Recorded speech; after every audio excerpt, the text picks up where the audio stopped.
Today on the Road Hard Roadhouse, we're in the garage shop where we got the back half of the car is Pour 15 finished, the headliner cardboard is out, and the gauges are out. So let's get to it and start talking about what we did this weekend.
Trunk pan is done.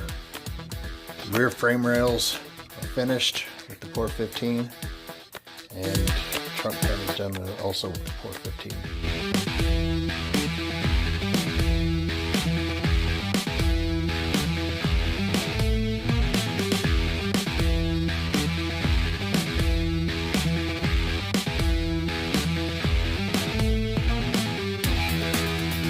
Now, I didn't do the rear tubs, or I'm not going to do the tubs period until I can get it blasted out with all that factory undercoating or whatever. I'm going to try to get it out by somebody that can do it easier than I can. It would take me hours and hours to get all this stuff out. So I just threw some spray paint on top of it for now to make it look a little bit better. But knowing that I am going to get all that out and Port 15 it, and then once again undercoat. Where I found easiest to get the headliner out, the headliner cardboard, is this right here. It's a painter's tool, and it works out really well. You can just take out that roof headliner, the old insulation cardboard, and it takes it right out.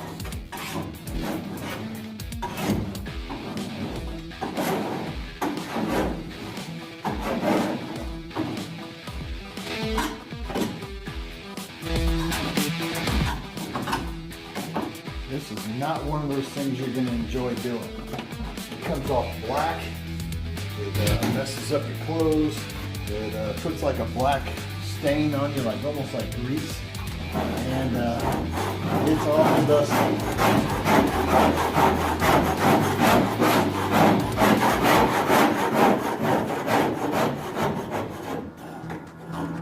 Now, as far as how easy it is, it's easy peasy, but it is one heck of a mess, and I'm not looking forward to playing.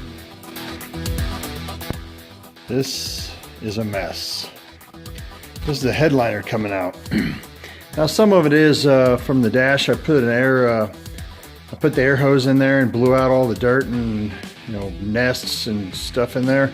But most of this, almost all of this is from the headliner. And it comes out black. It will stain you, stain your clothes. Yeah, it's pretty messed up. So be careful when you're taking this stuff out. It's probably got some sort of asbestos or something in it. So it is a mess. And I'm pretty much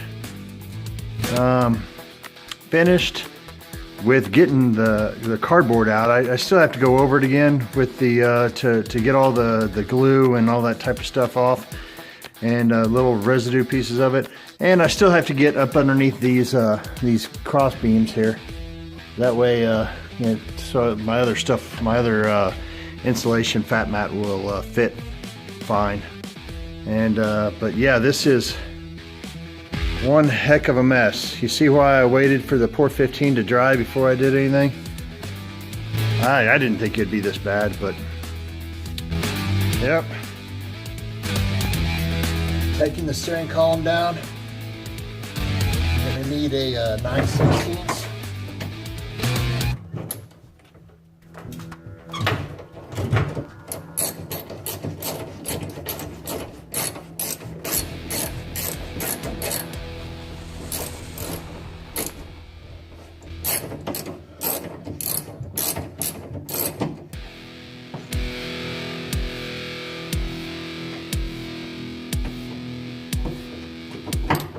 Two of them on each side.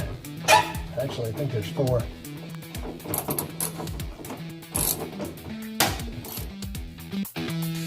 You have to take this out too. It's right up underneath the steering column. 3/8 is what you're going to need. There's 2 of them there, and there is 1, 2, 3, I think 4 of them right around the steering column. We got the gauges out, and I wanted to show you what the speed warning indicator was. It's part number, I guess, RPO U15, and only 25,630 full-size Chevrolets had them. And this is what it is right here.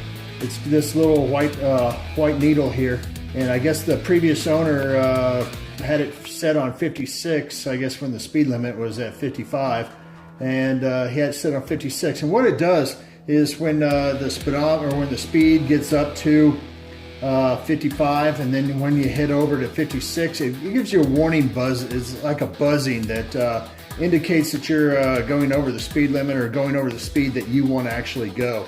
And I'll tell you this, the only difference in it visually or physically than a normal one would be on the back. This comes out of the back of the speedometer, and this actually hooks up underneath your dash, and you turn this to what you actually want it to be, the speed where you want it to send off the warning light or warning buzzer, and it'll go off when you do it. So but this is up underneath the dash. It's about where the key is, just a little bit to the right of it, underneath the dash. So this is how you set it, and as I said, this is a very rare option for this car, or for any Chevrolets of that year. Looks like at one time there's some sort of insulation back here. It comes off, and comes off in like powder stuff. But what I'm going to do is I'm going to end up scraping this off, or wire wheeling it both, and then I'm going to end up go ahead and pour 15 in this as well.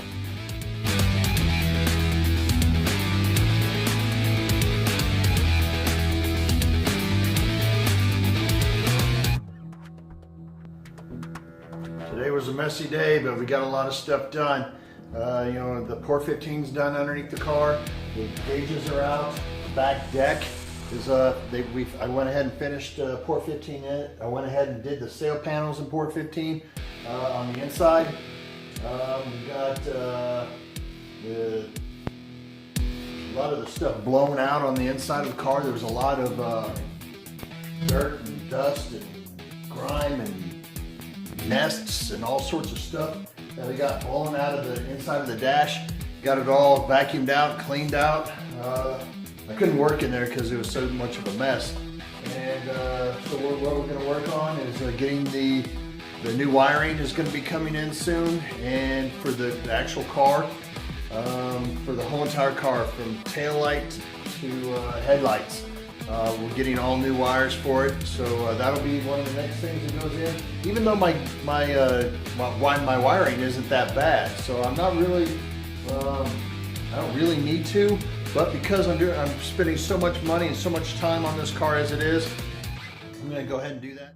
I want to thank everybody for subscribing, liking, sharing my YouTube channel, and these are really fun to do. I enjoy doing it because it helps other people. I'm not making these videos for the guy that's going to be, you know, an ASC mechanic.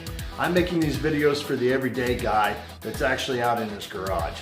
So if you see something that, you know, your ASC certified, you know, blah, blah, blah mechanic would be doing and I'm not, don't worry about it. I'm not an ASC mechanic. I am just the guy that has a lot of hot rods. And I appreciate everybody for subscribing, liking, and go ahead and comment down below. And please hit subscribe and let your friends know about it, because this 67 Impala is not going to be my only car that I'm going to put an LS in. I've got a 69 Chevelle that's ready for one, and I got a JK Jeep 4-door Wrangler that needs one as well. So I appreciate everybody, and once again, thank you very much. And as always, from the Roadhouse, if you're gonna ride her hard, don't put her up wet.